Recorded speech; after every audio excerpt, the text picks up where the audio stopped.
morning, Southwest Florida. I'm Bri Walling. This Naples Herald Morning Report is sponsored by our friends at Fusillo Kia of Cape Coral.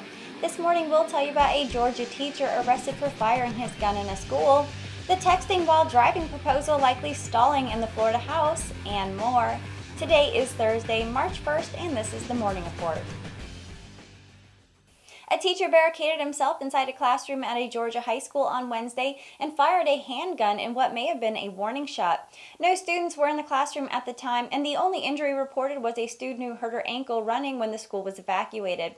The teacher, Jesse Randall Davidson, was taken into custody without incident after a 30 to 45-minute standoff with officers. The shooting happened at about 11:30 a.m. during Davidson's planning period.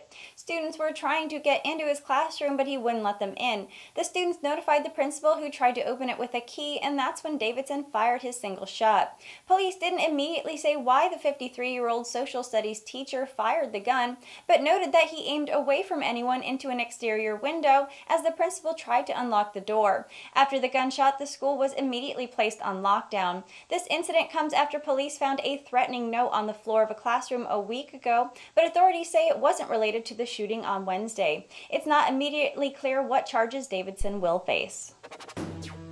The recent mass shooting in Broward County may have shifted Floridians' views on gun control legislation and political candidates, according to a recently released poll conducted by Florida Atlantic University.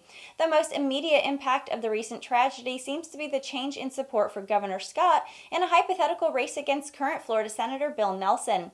Scott has not declared his candidacy, but is widely expected to challenge the sitting Democrat. Nelson now leads the poll of 800 registered voters by 2 points, 40% to Scott's 38. It's a significant drop in support for Scott, who led Nelson by 10 points in an FAU poll earlier this month. It seems members of both parties are interested in stricter gun laws, with mutual support for universal background checks at 87% and 69% supporting a ban on assault-style rifles. It very well may come down to gun control being the pivotal issue in the midterm elections in a close race between Scott and Nelson.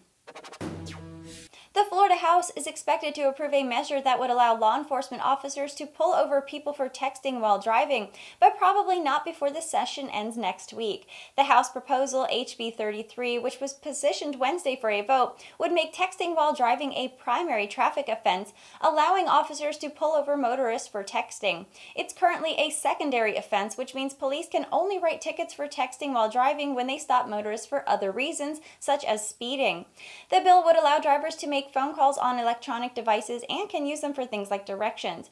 Some lawmakers, however, have raised concerns that the bill could increase the chances that minorities will be racially profiled. So to try to address concerns about racial profiling, the House and Senate versions would require law enforcement officers to record the race and ethnicity of each person pulled over for texting while driving to track if racial profiling is in fact occurring.